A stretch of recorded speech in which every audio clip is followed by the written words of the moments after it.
In the annals of time, riding social forces as they crest and crash onto the shores of history, some would-be heroes stumble but manage to recover their breath. Others are reduced to the flotsam and jetsam of nostalgia. These others are our subjects. They are the vanquished.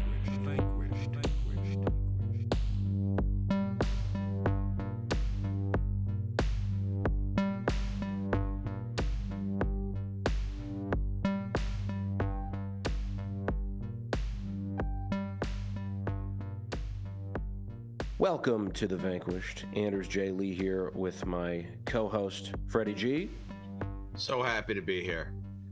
And this week we have a really great guest, actually somebody who almost specializes in the subject of the show, failed presidential candidates, Ettingermentum, a.k.a. Josh, who has a great Substack and has ranked losing presidential campaigns throughout American history. Josh, thank you for joining us. Yeah, what's up? It's great to be here. Today we're talking about this is the most modern character we've done so far. This is a guy who is not only still alive, but still in office, at least for the next few months. Also sort of personally relevant to me, the first election I voted in at the presidential level was this election, 2012. Our subject is Mitt Romney. I did not vote for him. I actually voted for Jill Stein at the time. So there's some counterfactual, maybe we'll explore, where I am blamed for electing President Romney. But why don't we begin by what were your guys' first exposure to, what are your first memories of Mr. Willard Romney? Okay, I'll go first. Yeah, so what I did is I know too much about Mitt Romney, but I just asked normal people what they remember about him. So here's what some normal people said. Binders full of women was the most common thing. Unlikable, very wealthy, bland guy from Utah. He gets confused for John Kerry sometimes. And then my one friend just really destroyed him in the best possible way. He said, forgettable white politician who lost to Obama. Coming into this, he was actually the member of the Vanquished I hated the most because he was like I think he was a corporate raider. He ran to stop Obamacare.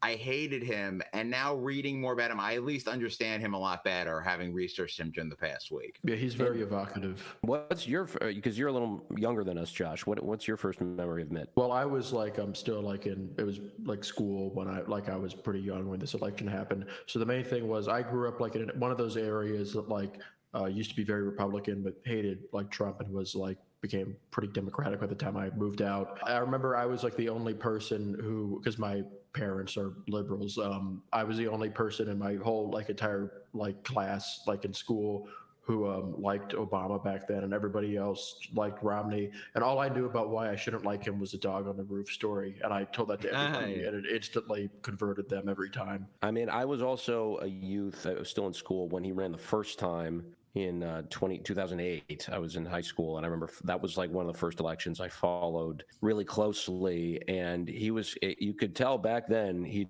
just was a flip-flopper. I mean, that was branded, but he was like so blatantly just saying whatever to get elected. And so that's what I think how a lot of people view him, or they did anyway. I think now there might be a bit of a different view of Romney for most people, but yeah, not a super likable guy. However, in terms of aesthetics, he looks the part more so than any other politician I could think of. He's what, as Trump would say, from central casting as the president. It's the jawline, the everything. It's he's like an actor playing the president. Yeah, that's probably like what got him as far as he did. Yeah, because it's a very strange political rise. He's as a character, he's just like very kind of out of place for the past couple of decades of politics. It feels like someone like from like 50 years ago, like not like the social media era. Right. Yeah, he truly is. I mean that. Go ahead, Fred. Oh, sorry. Yeah. Ideally, like his dad and him, they want to be like 1950s Republicans. That's their values. Before the Republicans went harder on the racism and some of the other stuff. Yeah, his dad was like anachronistic in his own time, which is what's interesting about him. Like, Yeah, he is like think, one of the last people you would think would be relevant in the post-Reagan Republican Party. Like, it's just so Right. strange that like he won in 2012 of all years. It's kind of Yeah. a bizarre throwback. Yeah, I think both he and his dad are truly like Eisenhower Republicans in the best and maybe worst sense. But his real name is Willard. Somehow Mitt became a nickname. Fred, did you explore why that is the case? Why he's called I Mitt? believe. Okay, I guess I thought from Wikipedia. I think Mitt is his middle name, Okay. and he just basically they were calling him Billy. And that's honestly a much better name, but he's a very serious guy, so he was like, "I'm going Mitt." And Yeah. in kindergarten, he said I assume he was a very serious man his whole life. He said, "I'm Mitt now," in kindergarten. Mm-hmm. Yeah, That's kind of real. Go ahead. Yeah, that's kind of real. That's cool. Yeah, you stuck with. I mean, yeah, it's hard when you have a weird name because you have to have a certain level of brain power to adjust and go by something else. And I never had that. I tried to be Red one time at summer camp, and then just kept forgetting to have people call me Red. And so Anders, I've been cursed with my whole life. But he is the product of the Mormon Church. His family goes way back in LDS, and his family did polygamy. That is just true. His great-grandfather established a Mormon colony in Mexico, and that they were, they would say, persecuted in the United States. I think I might fall more on the side of the U.S. government, at least on this issue, because, I mean, I think consensual polygamy is fine, but that's not always what was happening with Mormons. It's often young women are like coerced into being wives and having babies at a very young age. So it has been an inhumane practice, but they would call it persecution. They had to flee to Mexico, and his dad is fascinating. They are really kind of opposites in many senses. We will definitely do a George Romney episode at some point, but they grew up. George Romney grew up poor. They were kind of having to mix with bandits in different places. At least that's how it was described in the telling of it. And then he ends up coming to the U.S. and is a self-made auto man. He makes a lot of money by selling the Ford Rambler, which is like a smaller car. And at that point, that's kind of, a somewhat of a bold move to sell a small car in like the muscle car era. Yeah, it was only 90 feet instead of 100 feet. It was a huge shift in what people were used to. But he has a lot of kids, as Mormons are wont to do. Willard Mitt is born in 1947. That makes him older than Israel, and really has a pretty privileged life. I think that's fair to say. In the Detroit suburbs, ends up going to Cranbrook School, which is like a private prep school, and interestingly was not much of an athlete. I think he played a couple sports, but really was a big proponent of school spirit. He was a manager of the hockey team and a cheerleader. Like George W. Bush, he also cheerled. There's something to that with like being patriotic or Republican politician. And at Cranbrook, this later comes out, he was a bully. And I think it's fair to say not just kind of a bully. He was a pretty bad bully. This came out in the 2012 race. There's a young man who comes back from break with longer hair, with a bleach blonde dye. And this is a kid who people had speculated that he was gay. And Mitt Romney is for some reason just offended that this kid now has a different haircut. And it leads a gang of goons to find this kid, hold him down, and cut his hair. And there's a quote from young Mitt at the time. He says, "He can't look like that. That's wrong. Just look at him." It's for some reason like to a young Mormon man, country club Republican set. It's like this is piercing the veil of another world that someone would come in with a different haircut and he cannot abide. But He's also about the long.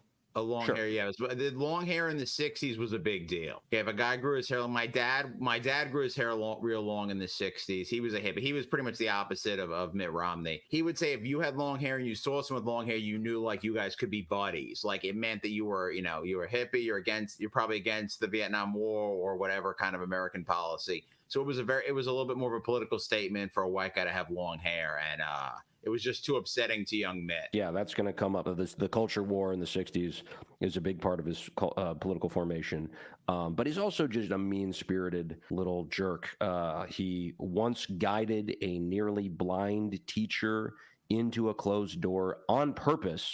There's also another story about a classmate announcing that he's from East Detroit and was the son of a school teacher, and Mitt just gives him a really sour expression. Is just kind of disgusted by this other kid. This came up. This was kind of a scandal in 2012, and he gave kind of a blanket apology. He said, back in high school, I did some dumb things, and if anybody was hurt by that or offended by that, I apologize, which is, maybe not the amount of contrition you would want from a bully. Did Trump even have these allegations? Like was Romney like more of a bully than Trump was in high school? I mean, I know the knock on Trump in high school was that he was just a cut up and he was a rebel and he wouldn't follow instructions and stuff. I don't know that he really bullied people though, in the same way as Mitt. It's just more organized. Like Trump's not going to get that much bullying done. He has too much ADHD. Mitt gets stuff done. If Mitt wants to bully, he's going to bully the most at anyone. They're going to get good numbers of bullying. But it is at Cranbrook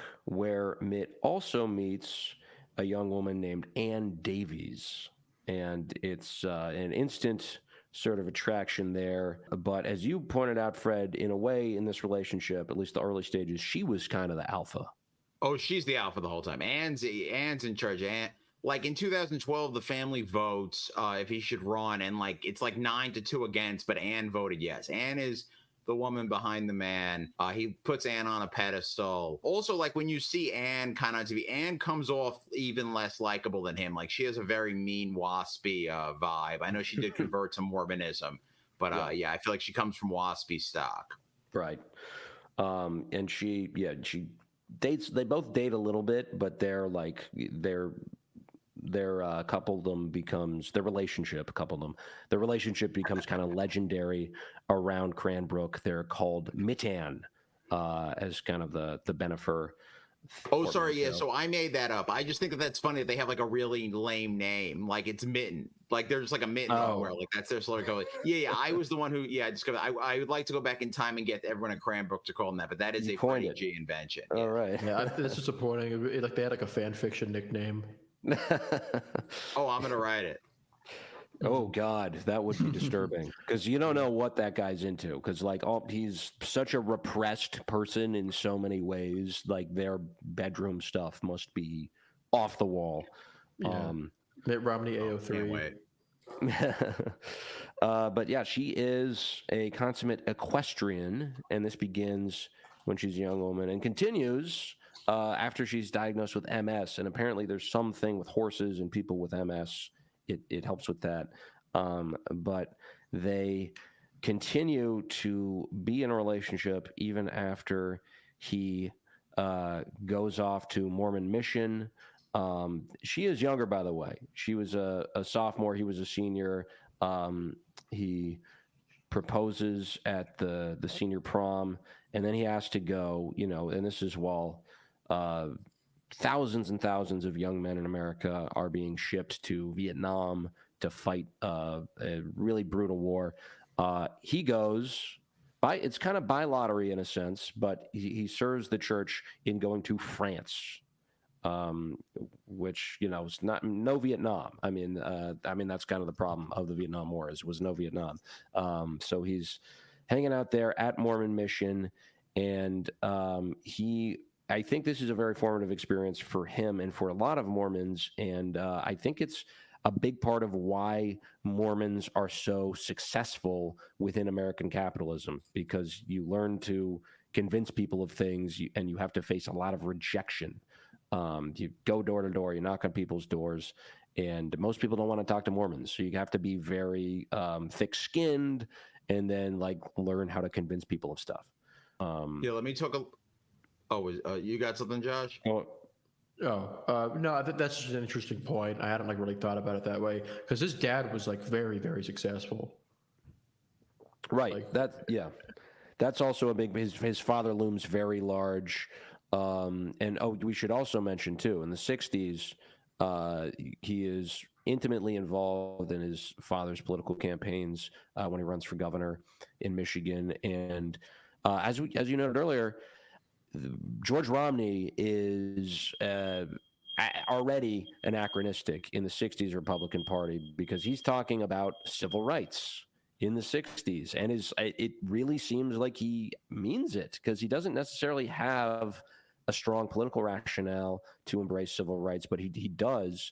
It is the North, but it seems like he really believes in what he's doing. And then on a whole host of issues, he's not just a moderate, he's like a progressive Republican in a lot of ways. And Vietnam. Vietnam comes up for his '68 run. And even before that, 1964, and this is also something that plants a seed in young Mitt. He goes with his father to the Republican convention where Goldwater is being nominated, and George Romney speaks out against Goldwater, and he says he's an extremist, and the Republican Party should cool it. And then 4 years later, runs himself and is driven out of the race essentially because he gives a remark to a reporter about Vietnam and says that he was quote unquote brainwashed by the generals into giving him his earlier pro-war position, and now he's come around to the war not going so well and them having to end it. And that is, the Manchurian Candidate has come out a few years earlier, so that's like a pretty salacious term to use, and so he ends up having to drop out of the race. This makes a huge impact on young Mitt. Later, when he runs 40 years later in 2008, he distributes a BYU thesis paper about his dad's failed presidential campaign. So some political science student at BYU had analyzed why he lost, and he makes everybody on the campaign staff read it. So he's like obsessed with this, and he takes arguably the wrong lessons from his father. There are times where he does act sort of boldly, but ultimately he's very withdrawn and does not want to create sound bites and gaffes, and that's a really big part of the experience of his father's campaign. But Fred, what were you going to say about France? Let me add something before. Yeah, so he goes to Stanford. So he proposes to Anne, goes to Stanford for a year, then he goes to France. He's at Stanford at first, and it's before his dad flipped on the Vietnam War, because his dad initially had gone, like he said, got the information that it was going well, and then changed. And Mitt is very much against the anti-war protest at Stanford. There's even a picture that I sent to Anders. There's doing a sit-in about Vietnam, and Mitt holds up a sign, says "Speak out, don't sit in," and you could picture him kind of bullying people. Yeah, yeah, the bully vibes come back. Actually, I'm curious, Josh, what you think about George Romney and his campaign, and do you think there's a possibility that like he doesn't say that brainwashing thing, and maybe he beats Nixon and perhaps Humphrey, or maybe not? Yeah, it's tough. Because it was a lot of, he was very, like, he was a media darling, like from the moment he began his political career. There were like moments where he was like the favorite in national polls, like in 1966, but that was like pretty short lived, I think. It was also in the immediate aftermath of the Goldwater kind of crushing defeat, and before the 1966 midterms, when Republicans made a bit of like a comeback nationally, which kind of gets them sort of in their groove again. So they're not like as kind of, his status is kind of a more conciliatory, like electable. Like he was like known as like Lonely George because he was the only Republican who won in Michigan in 1964. Like this guy who could work across the aisle and have this broad appeal. It was very attractive in the aftermath of Goldwater and like sort of this more stable kind of political environment where like the war wasn't as huge of an issue. There weren't the riots going on, there weren't all the assassinations. So his appeal was more kind of salient in those circumstances. But in 1968, when you have like this far more divisive like political environment, like the country kind of falling apart in a lot of ways, just very intense conflict, like overseas and domestically, and like in a literal sense, someone like Nixon, who is far more experienced and represents like this kind of era of stability in people's eyes, and had set himself up as kind of this experienced foreign policy like sort of figure throughout the decade. He won the nomination pretty easily that year, like despite the opposition that he faced. And so I don't know if there was too much of a lane for Romney. And if he does win the nomination, I don't know if he beats Humphrey, because Humphrey did come very close to winning, even against someone like Nixon, which you can say is part of Nixon just running kind of a bad campaign that year.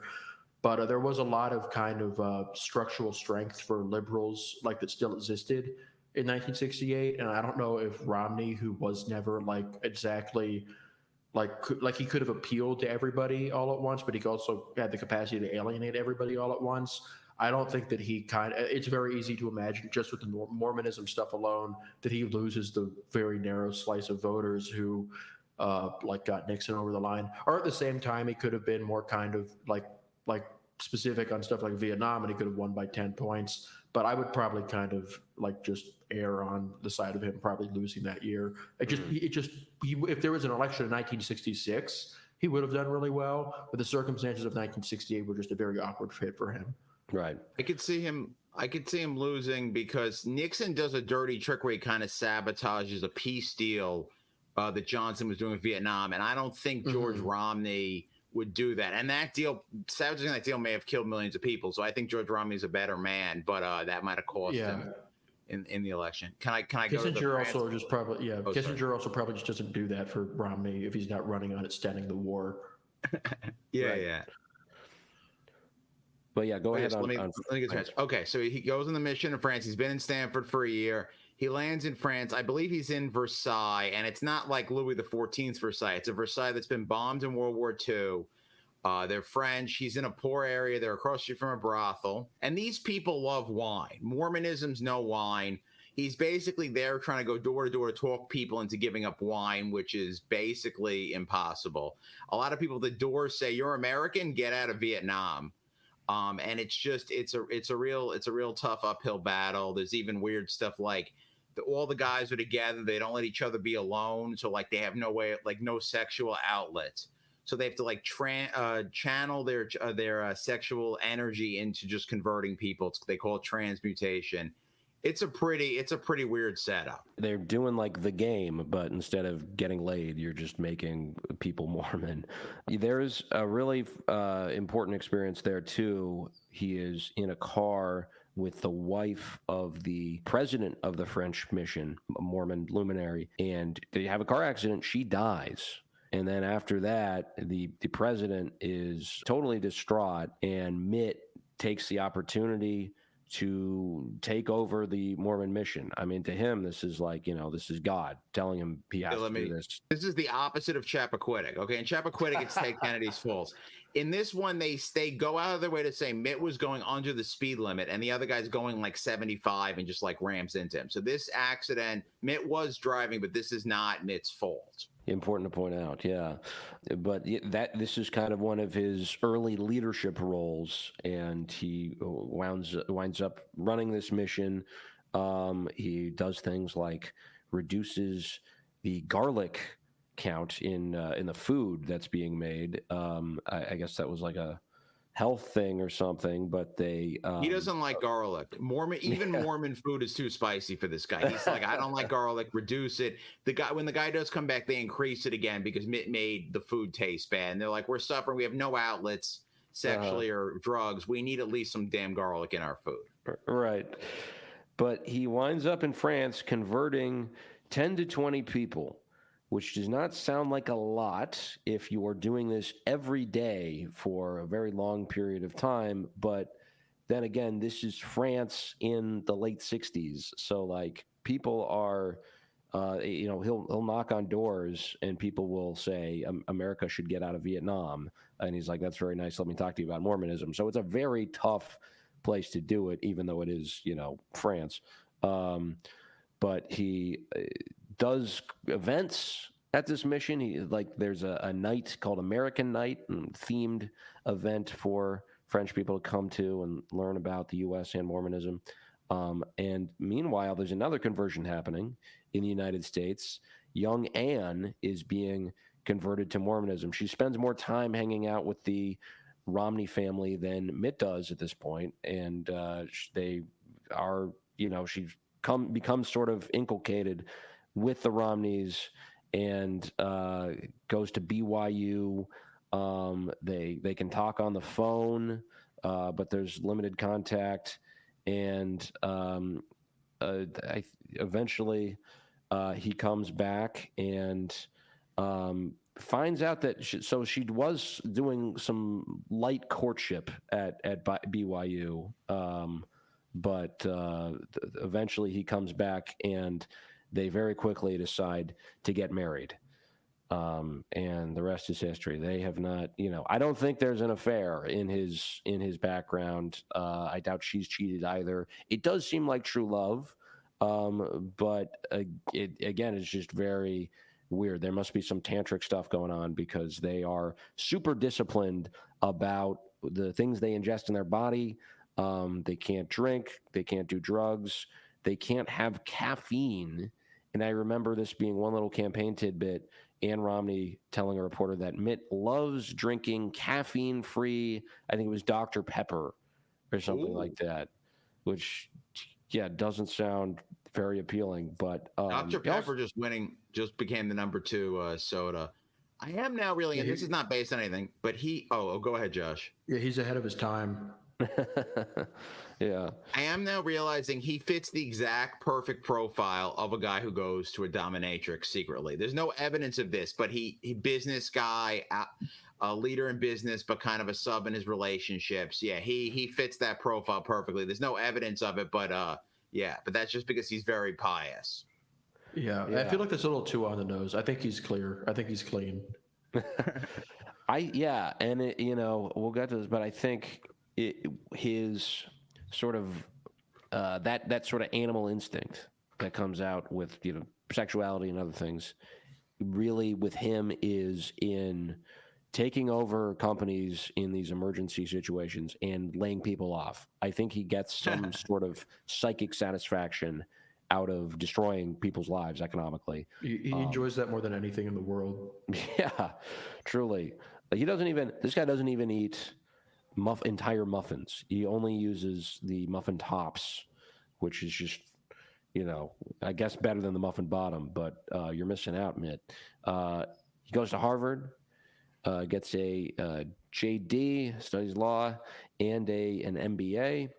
Apparently, he considered studying literature, but someone took him aside and was like, dude, what are you doing? You got to go where the money is and study, get into business, right? Your dad did it. You can do it.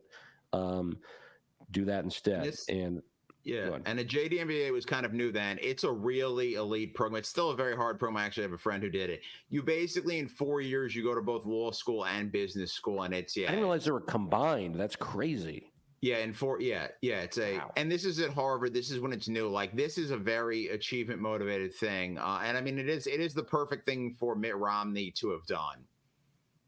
Yeah. Apparently, he would at the Harvard events, college, a lot of drinking. He would have orange juice, and everybody would know if Mitt's coming. Make sure to whip out the OJ. And that's also, I guess, where he becomes a fan of the New England Patriots, which is very fitting as a team for him. But he ends up becoming a consultant after Harvard and then winds up at another thing I really associate with Mitt Romney and just the year 2012 is Bain Capital, right? Because he worked there. They had just caused a bunch of calamity on Wall Street at that time, and also the Batman movie that came out that year. The bad guy was Bain. Oh, yeah. Let me explain Bain. So basically, they're a consulting company. They know how to turn businesses around, but they only make money as consultants make fees like per hour or whatever. And they say, well, we got a lot of money. We'll start our own private equity group that just buys the companies or invests in new companies. And then they have Mitt not headline. I'm thinking in common terms. Mitt be the head of that. Uh-huh. And but it's low risk because they have money. He's using their money. It's not a small business. If they tell him if it doesn't work out, you can come back, be a consultant. We'll still give you the raises you would have got. So he gets to start this new private equity thing and make it seem like he built this business from the ground up. But similar to how his dad kind of gave him the foundation in life, Bain Consulting gives him the foundation for Bain Capital. Right. And he works there 15 years, does 100 deals, is responsible for Staples, getting them the capital they need, and is very risk averse. He doesn't want to, give money unless he knows it's a sure thing. He claims that he is responsible for creating 10,000 jobs, but there were a lot of leveraged buyouts and payouts given with the incentive to lay off workers. And it's there that he really realizes the importance of data and analytics, and that definitely plays a role later. It's also where he starts only paying the capital gains tax. So his income, this came out in 2012, his actual income tax the percentage was pretty low compared to just most people. And that's because capital gains tax is like criminally low. And so he got away with, that's where most of his actual income was being taxed. And you said, so Brad, it's like, go ahead. Oh, go ahead. Yeah. So it's basically he's paying 20% instead of 39%, and you're making millions of dollars. So there's a lot of money. I actually do realize now he loves Kirsten Sinema, and I think she's the person who sabotaged them getting rid of this loophole. I want to ask Josh. Yeah, did you ever consider going into some kind of like finance, the analytical thing? You seem like you're a math guy. No, I did poli-sci. So like there is some math stuff related to that, but like it's not anything related to like a JD MBA. That sounds like a total nightmare. I do think like while we're psychoanalyzing Romney, there is one important point about him. This might be why he was never elected president. He does not have daddy issues. That distinguishes him from a lot of other presidential contenders. Like Obama wrote a book about his daddy issues. Bill Clinton grew up without a father. Yeah. Biden, he doesn't have daddy issues. He has son issues with his dead son, but it's just kind of inverse there. Romney, he loved his daddy. His daddy loved him. There's like no kind of problems with that. He's fucked up, but it's not in that category. So yeah. There's an amazing, there's a quote in the 94 Ray. There's something his dad says about him in 94 that like just made me swoon, is like a guy who like, just wants their dad to love him. Mm-hmm. Right. And he did. So yeah. There was a very loving relationship, as is Mitt's relationship with his 100 sons. He's supposed to genuinely have affection for all of them. We mentioned Mitt. Sure. Would never want Mitt to be my president or CEO, but as a dad, he seems like a great dad, and that is one of the big differences. Mitt and Trump have a lot of the same policies, especially economically. But Mitt seems like a great dad, and Trump seems somewhat unaware that he is a dad. Mm-hmm. Yeah. Family is a big part of the Mormon religion, which he is involved in Massachusetts, where there are not very many Mormons, but his biographer, and this is the book that came out last fall, interestingly, the guy who wrote it was a Mormon from Massachusetts, and he says that people are pretty chill about it because it is a secular state. People don't necessarily judge you about your religion in the same way they would in other parts of America, especially the Deep South, where Mitt had some problems because they don't consider, in evangelicals, many of them don't consider Mormonism part of Christianity. But he is apparently president of the Boston Stake Church, which was in the stake is like just like they, how it's broken up. So like Boston's a section of the church, obviously, and the way it works is like it's all just volunteers who have other jobs, and it's really everyone's very closely reporting to the people in Salt Lake City. There's these people who run the Mormon church called the 12 Apostles. So he's just like at the volunteer level, he gets about as high as you can. and this is a serious undertaking for him. He's working at Bain. You know, he's a big work guy, but he's spending 30 hours a week just working as a church official. Like he's the equivalent of like a cardinal or a bishop in the Catholic Church. Like it's a serious undertaking. Right. But he's establishing himself in Massachusetts. We should mention too, at this church, apparently he does the moonwalk at a church meeting. Billie Jean, which I can't even fathom that. We need video. Please let there be video, but so far it hasn't come out. It seems like something somebody made up to be like, no, he actually is a fun guy. He did the moonwalk once. I don't think it happened. In the town hall debate, him and Obama should have had a moonwalk off. That could have swung the election one way or the other. But going into 1994, he's sort of established himself in Massachusetts as a business dude and eyes a Senate seat that is kind of vulnerable. Ted Kennedy, as we mentioned in our episode about him, has, to put it bluntly, probably witnessed a rape and didn't do anything about it. And there's a big lawsuit, and he was a witness, and it's come out that he's still a drunken buffoon. And so he's somewhat vulnerable for re-election. And there are points where Romney is actually polling better than Ted, because he's running in 1994 saying, I am not a Gingrich Republican. I don't believe in the contract for America. I'm also pro-choice, and I'm pro-gay rights, and I'm going to be better on those things than Ted Kennedy. I'm just, slightly more conservative on some economic issues, and I'm going to not be an embarrassment. But I'm curious, Josh, if you have looked into this race at all, and if Mitt had a fighting chance. Yeah, it's like it really was like this was an errorist race, I think, of Ted Kennedy's career, and it's kind of weird to think like this was the first guy he took on in his career, like he really kind of went big.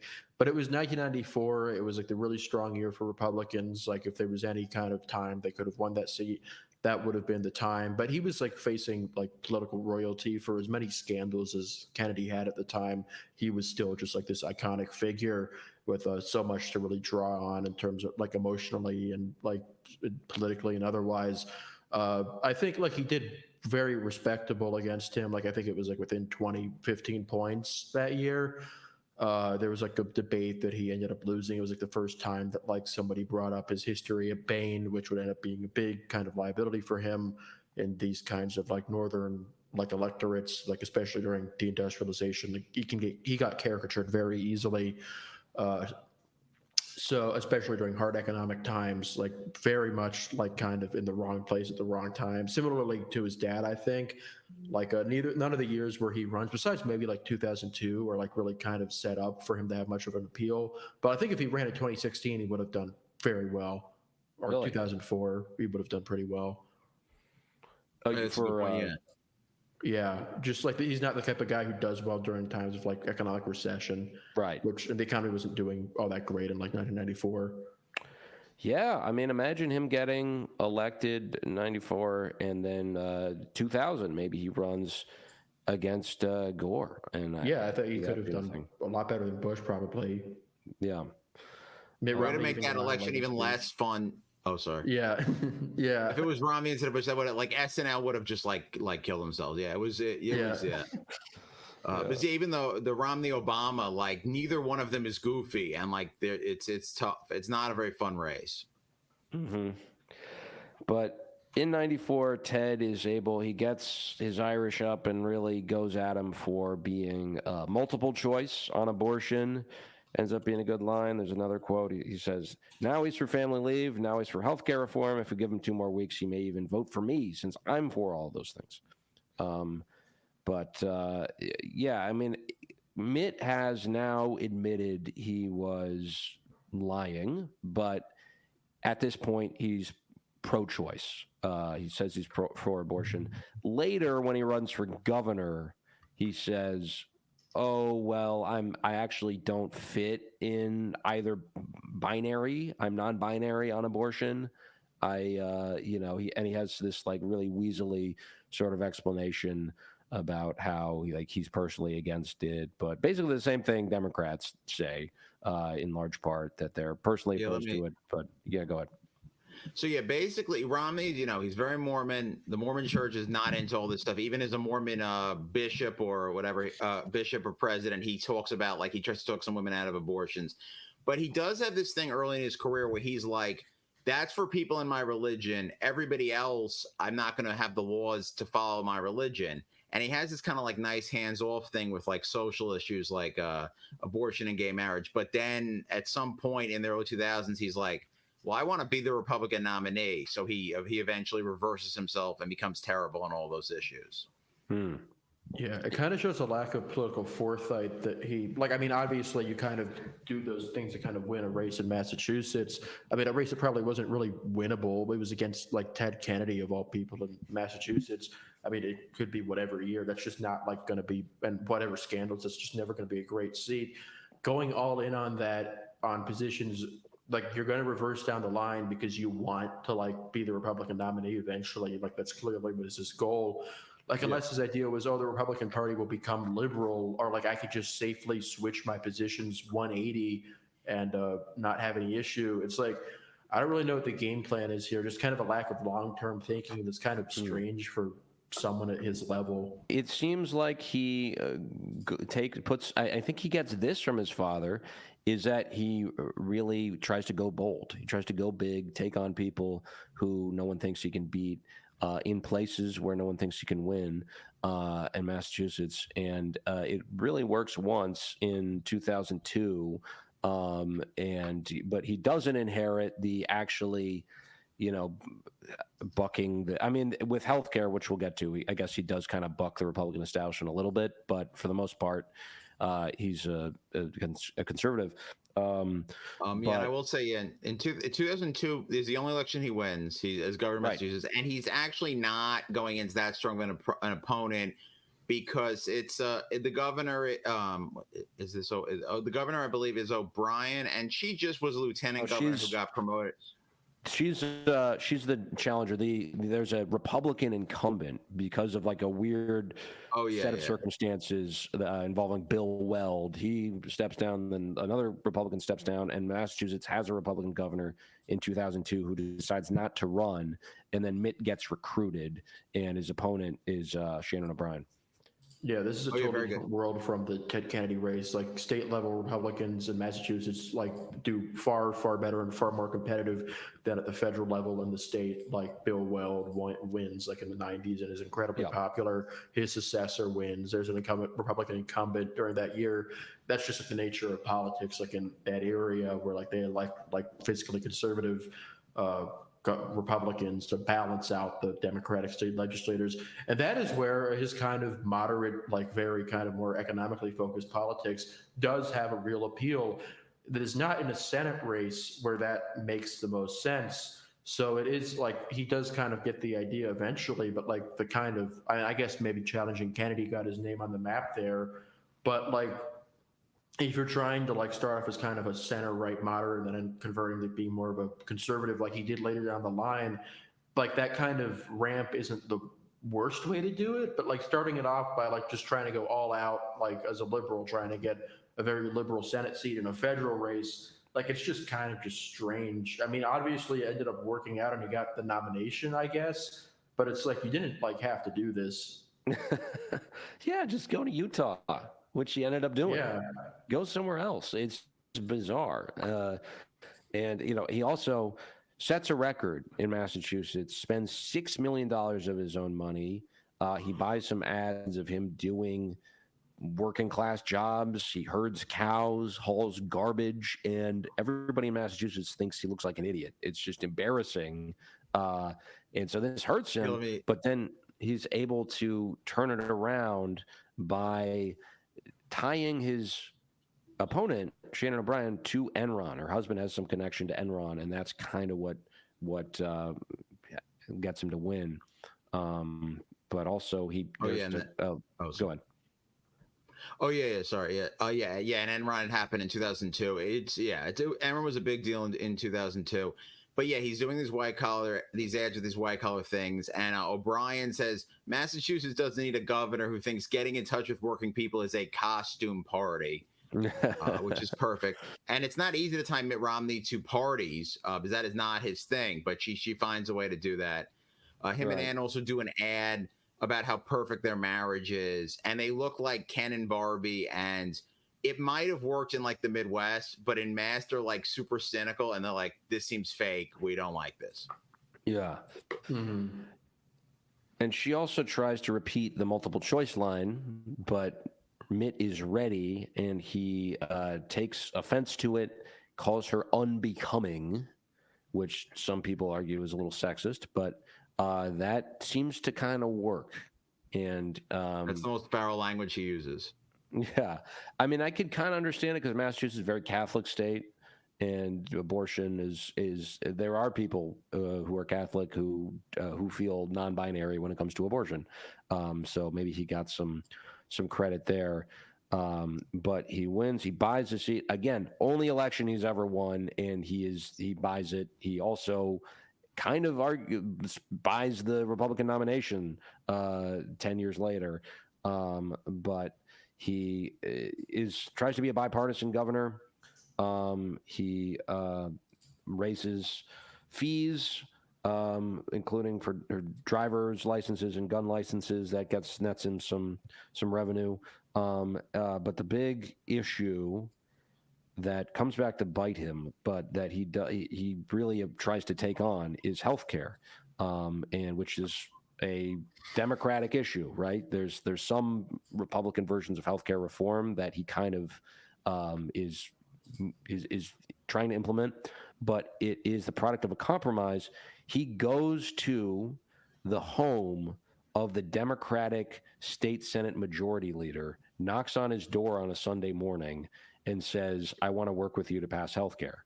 And this guy's kind of really taken aback. And then it's weird, but then you remember he's a Mormon missionary. Like, this is how he does it. He goes to people's houses and tries to convince them of things, and he's able to work. And this is not like a personal touch he has with voters, really. It's with people behind the scenes. He's very good. He loves politics behind the scenes. He hates campaigning. He hates hamming up, but he loves talking about things in a dark, I guess not smoke-filled room, but a muffin top-filled room with caffeine-free Dr. Pepper, and that's where you hash out what the policies are that should govern people's lives. His mom had done something interesting. His mom ran for Senate at one point and lost, and she's the only person she did, instead of a concession call, she actually goes to the other place to concede, and people love that. So yeah, they are very face-to-face people. Yeah. So that's passed in 2006, which is his last year in office. Decides not to run for re-election, and is pretty unpopular in Massachusetts as the governor by the time he's out of there. Despite that, though, he decides to run for president. For 2008, I don't think he really even considers running for re-election, because from the jump, it's just really clear this guy wants to be president and is almost transparent about, like, yeah, I'm doing this because I have to have something on the resume that's holding a political office, and then I'll be sworn in as president. But I mean, there's a line from 2012. He and Newt Gingrich have a really nasty rivalry. That was really fun to dust up again. But Gingrich points out, "Can we drop a little bit of the pious baloney?" He says, "The fact is you ran in 94 and lost. That's why you weren't serving in the Senate with Santorum. You had a very bad reelection rating. You dropped out of office. You had been out of state for something like 200 days preparing to run for president. You didn't have this interlude of citizenship while you thought about what to do. You were running for president while you were governor." He says, basically, the only reason you can say you're not a career politician is because you got your ass kicked by Ted Kennedy. There's a really corny video that is featured in the documentary Mitt of the Romney family sitting down and trying to figure out if Mitt Romney should run. This also is kind of defies logic in a lot of ways, too, because if you really want to be president and you're a Republican, Josh, why would you run in 2008? Oh, well, I mean, yeah, I mean, it's sort of like, that's a very strange year politically because Bush is so unpopular and Democrats do so well in 2006. But like this is kind of like after, like in the middle of a period, like pre-Obama, where Republicans like have won every presidential election since 1968, besides like Carter in 1976 and Clinton, who they say was spoiled, like Perot spoiled them. So like there's this idea, like kind of like that America's a center-right country that like where Republicans will naturally win when there's not like some like major Democratic turnout advantage. So like all the heavyweights like kind of get in that year. Like even McCain does pull competitively at some points. The recession hasn't happened yet. They feel like they can defend like the Iraq policies. Like they feel like there's like a way to kind of fight and win, especially with their opponent looking to be Clinton, who like they feel like has no shortage of controversies. And like it's kind of like a way for him to get his name on the national stage. I don't know if he necessarily expects to win that year, though. It was a very open, kind of strange field. You had Giuliani like as a front runner for nearly a full year. McCain is like very far behind for a period. There's no clear successor to Bush while his presidency is flailing. There's not like a single member of his cabinet. Like Cheney definitely isn't running.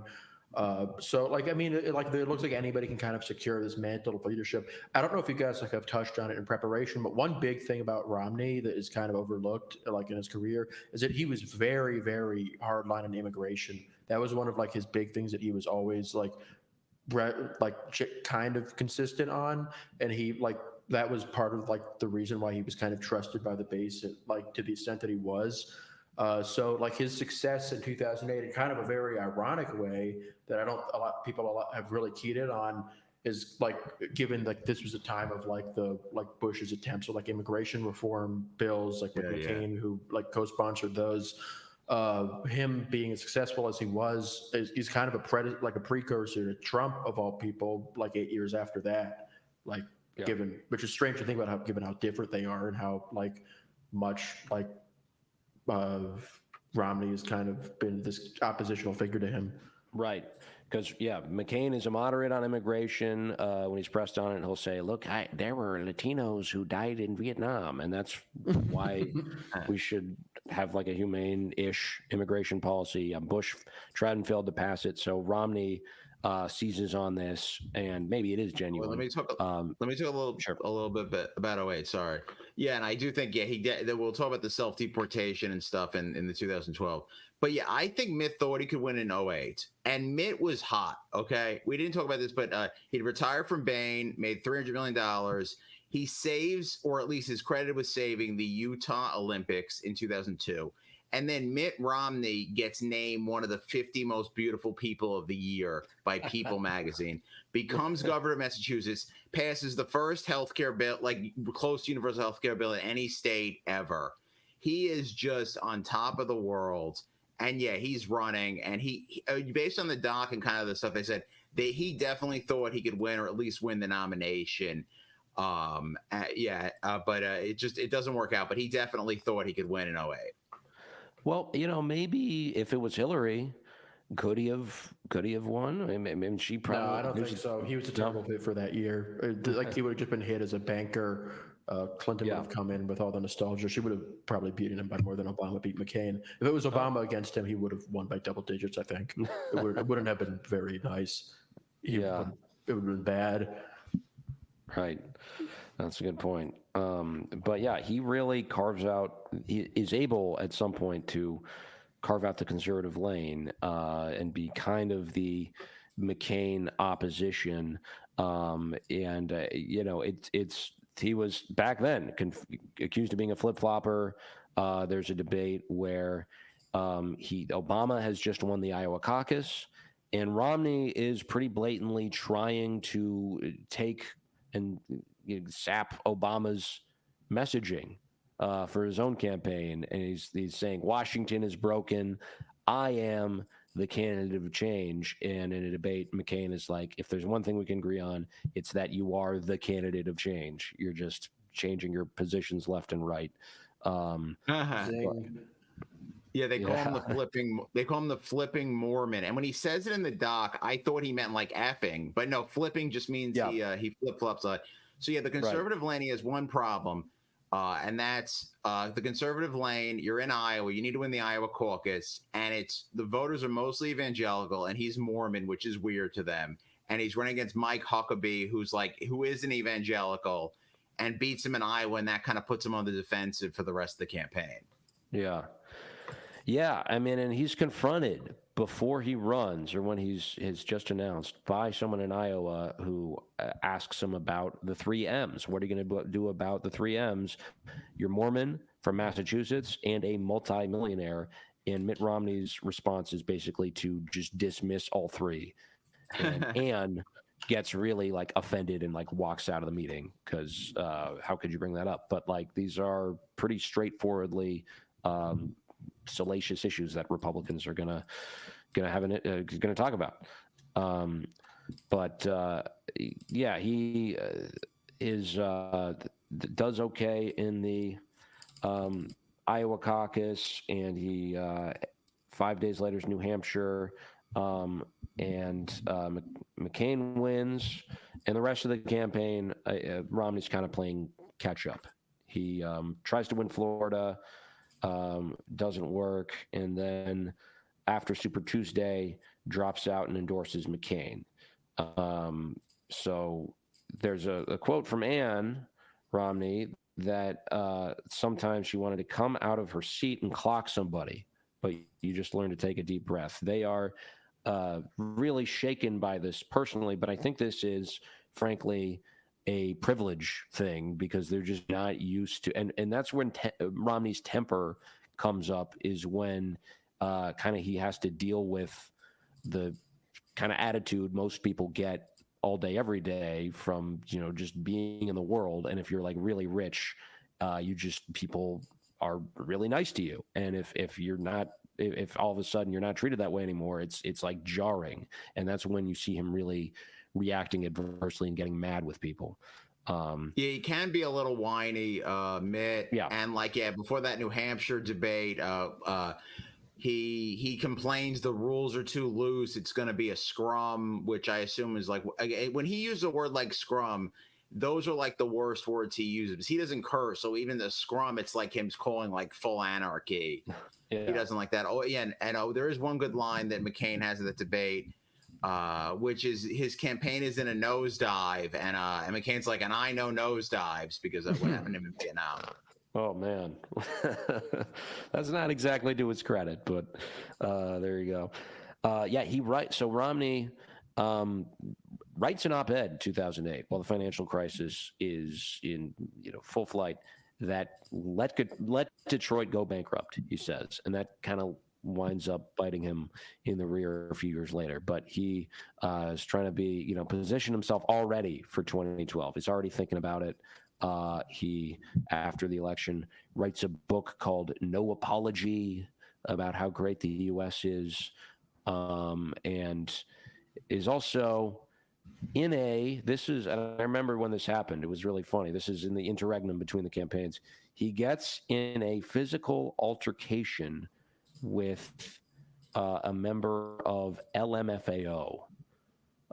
Fred, they're like a boy band at this period, right? They're like One Direction of 2010. No, that's what I'd say they're a little more. Yeah, they're not. I wouldn't call them that. Have you listened to LMFAO, Josh? It's like party rocking, It's like dumb like dance music. Right. That's the party rockers in the house tonight. That one I think is Oh, that's them. Yeah. Yeah. That's why it's how so dare funny. you, Mitt? Yeah. But they went to the Winter Olympics in 2010, and they're going from Vancouver to Los Angeles. Sky Blue from LMFAO is sitting in front of them, and his seat, Sky Blue's seat, is not in the upright position, and this deeply offends Mitt Romney.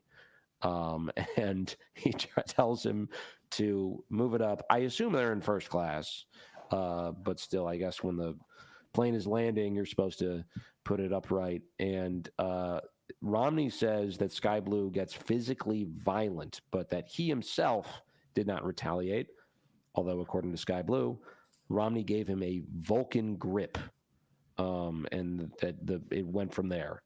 So Romney is very Vulcan, like kind of sexless and analytical. And all that, yeah. And Sky Blue's the one who gets arrested, but I mean, maybe because Mitt's the powerful white man. Yeah, no, I think that was a big part of it. 2012 in starting in 2011, he starts to wear more casual attire. He dresses like more of a normal person. This is kind of a theme with Republicans: is whoever the runner-up is next time they usually get the nomination, or it's pretty frequently. But he announces. Nikki Haley's hoping. Right. He announces in 2011, and so for this race, Obama's an incumbent. There's a lot of right-wing sentiment against him that was expressed through the Tea Party and the 2010 midterms. But going into 2012, Josh, what kind of shot do the Republicans have at taking back the White House? Yeah, well, after 2010, like it looks like to be tremendous. Like it's like a historic kind of like smashing defeat for Obama and the Democrats. His approval rating is very middling. So that like they themselves are completely convinced that like they have like as good of a chance of any like party has ever had in the history of politics to win this year. Romney himself does not see the loss coming really at all.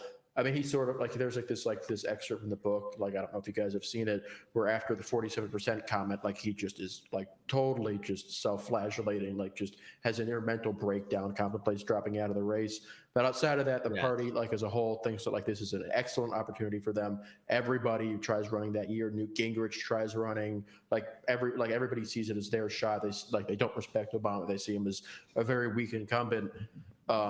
So like this is like seen as kind of his moment, and he does come relatively close. I am kind of the opinion, I did rank Romney kind of in like the middle tier for the list that I made about failed campaigns. I think the Republicans definitely could have done worse that year. I think that like his branding as a kind of a richer person, it would have been terrible during the financial crash, but like in the aftermath of like a prolonged recovery, there's kind of something there. It's sort of like a proto-Trump like politics, like run the government like a business thing. He like kind of comes across as a serious kind of like respectable figure. His favorabilities are like pretty solid for a candidate. He's like well liked by the end of the campaign, like majority approval. So is Obama. This was during like pre-Trump, almost every single nominee was actually personally popular, which is something I think a lot of people kind of forget, and it's very unique about politics now. It is not historically the case that that you have two major party nominees who are just despised to the degree that like our current nominees are. So he's like well liked. He's like he comes within 4 points. He doesn't do as well in the swing states, so the map doesn't change a ton from 2008. But and Republicans like in the Senate don't do well at all, but they still win the House. It's a respectable enough result. Like in the grand, like given like the quality of the incumbent he was facing, Obama is this generationally charismatic figure. Like it was okay. Like I could see someone like Santorum or Gingrich just getting absolutely blown out. So he managed to hold things together relatively well. Obviously, his like Paul Ryan was not a great VP pick or anything. But it's not like he didn't make any mistakes. But it was like a relatively well put together campaign. Like given the circumstances, I don't think it was that bad. Yeah. I do think Gingrich could have lost like 49 states. Gingrich is incredibly unlikable and has gone through a bunch of wives, which is not. Trump can pull that off, but like Gingrich could not. It's so weird. The rankings seems super interesting, but yeah, can you explain kind of you're ranking them on chance to win, or what are you ranking them based on? No, it's like the quality of their campaigns, kind of just a perspective. Like so, like I went in my list went from like 1960 to present, and I kind of ranked like just the quality of the campaigns given the circumstances. So like at the very bottom you have like McGovern, Hillary, like Dukakis, like Goldwater, just like the classic terrible ones. I have Trump 2020 pretty low also. And then after that, there's Carter, Mondale, just like sort of not Bush, 1992, like not like very well run, but not like historic calamities. And No tank Romney photo. is sort of in the middle there. Like, I don't think he was particularly like inspired or anything. He didn't like meet the moment or overcome like really tough circumstances. But like, you could easily see someone doing worse. Gingrich in particular, I'm kind of shocked that he was credible, because that is such a terrible matchup. Like, oh my God, every single, just personality wise, like just politically, he was like toxic like 20 years before that. Like, it would have been like horrific. Santorum, I think, also does really bad. Ron Paul, like, I don't think does well at all. So given like Michelle Bachmann probably does terribly. Trump that year probably does awful. Like, so given the circumstances, I think like a 4-point loss, like, you could do a lot worse. Yeah. Who's your top person? Oh, sorry. No, my top, like the top ones on the list were like the best losing campaigns. Like, I kind of have it as like sort of a 1A, well, not exactly. I have one higher than the other, but I had a Humphrey 68 as A tier and Ford 76 as a S tier. Like, I think. Oh, yeah. Ford is a sleeper one, but like, he like really like very nearly did like an all-time comeback that year. It was insane. We are going to go over that. Yeah, I did read about that. Yeah, it was nuts. He was down like by 33 points during the summer, and he barely lost. It was like insanity. Damn. Yeah. Well, I mean, I really wish Gingrich. At the time, I was kind of rooting for him to get the nomination just because he was so ridiculous and like funny in a very specific way. He would come out with these absurd policy papers about like moon colonies and then repealing certain child labor laws. We'll do an episode. He would have been obliterated. He would have been just destroyed. It wouldn't have even like, it would have been like depressing. Right. Like, Gingrich Santorum is one of the worst tickets you could possibly put together for that year. God. Just awful. And it was like, they like kind of pitched that. Like, that was like seen as like the dream team. Like, it would have been the ultimate. It feels like it should have happened, because it really represents like the way the right wing is just tremendously out of touch, like in a lot of ways. Like, Romney winning the nomination feels like why are you like, this kind of a normal smart decision to make. Same with McCain 2008 also. Like, it's very strange, like in like kind of for a political era now that's bookended by Reagan and W and Trump. It's like in between that you have like two relatively moderate, pretty electable candidates who just win the nomination pretty handily. It's like, why were you normal then? Like, what's up? Like, you knew ball like for 4 years and then you just stopped. Yeah. I mean, who would have thought at this point that Trump would win? I remember thinking that was just bizarre that anyone would seriously consider him in like 2011, 2012. And yeah, like you said, that year he probably wouldn't have won. But the person who I actually genuinely considered caucusing for in Minnesota at the time, even though I was not a Republican, not a libertarian, but I considered caucusing for Ron Paul just for anti-war that issue. But that's a very common kind of backstory for a lot of people, because like it was him and then Bernie who were the only ones articulating like anti-war stuff. So, but he would have done terribly in the general election. He was, he was the soul of the party. Yeah, and I think, 2012 is. I think he has a moment at some point, or was that in 2008? But there is a year when he does better in 2012.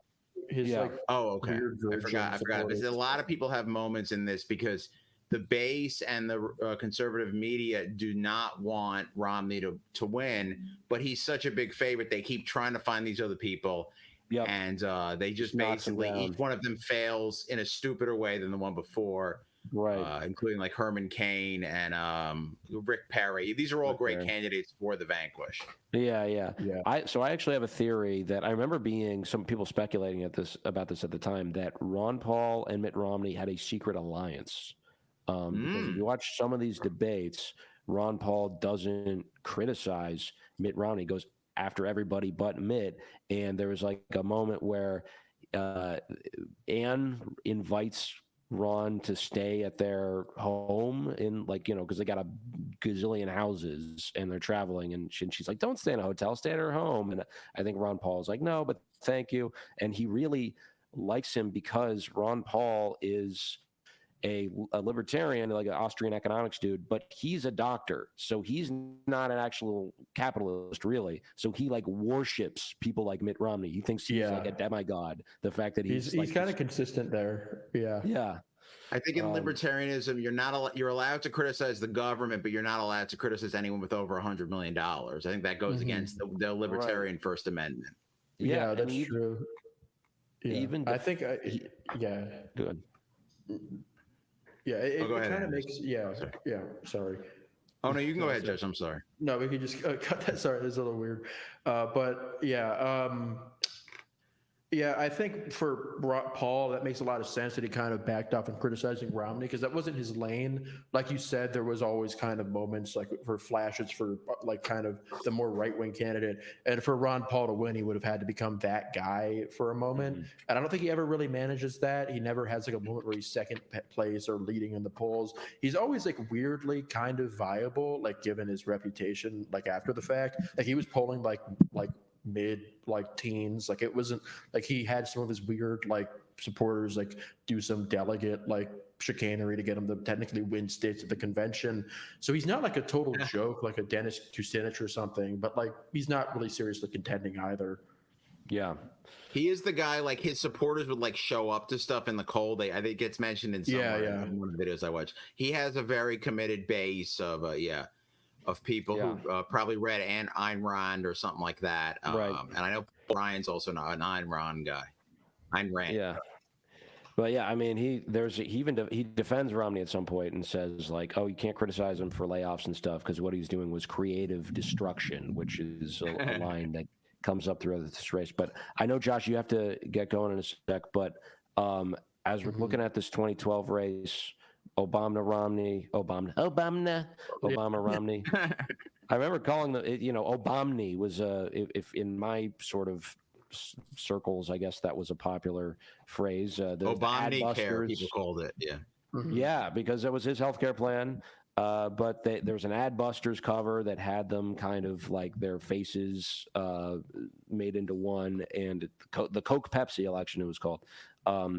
But what were the factors that led to Obama's victory, and was there any sort of path that Romney could have taken that would have won him the presidency? Yeah, it was a really tough year that year.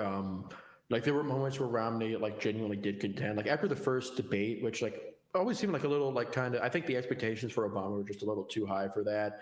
Like there was kind of a pre-existing narrative that he might have just played into. Because I don't think he did like that terribly in that debate, like given what I can tell. But like it got really played up, and Romney had a big surge in the polls. He was just a very strong candidate with a very disciplined campaign who played a bad hand really well. I've thought about like making like a list for like the best winning campaigns in history. And if I did, I think Obama 2012 would be like near the top, if not the very top. He didn't win by the most, but he made like a very tough situation that I think would have like kind of ensnared a lot of lesser politicians into one where he came up very strong.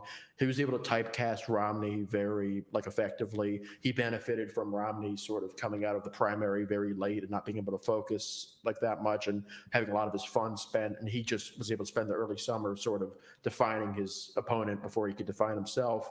And he defined him in a way that just did not appeal to people. Like the venture capitalist sort of outsourcer was not very attractive in the decisive stage to win the election.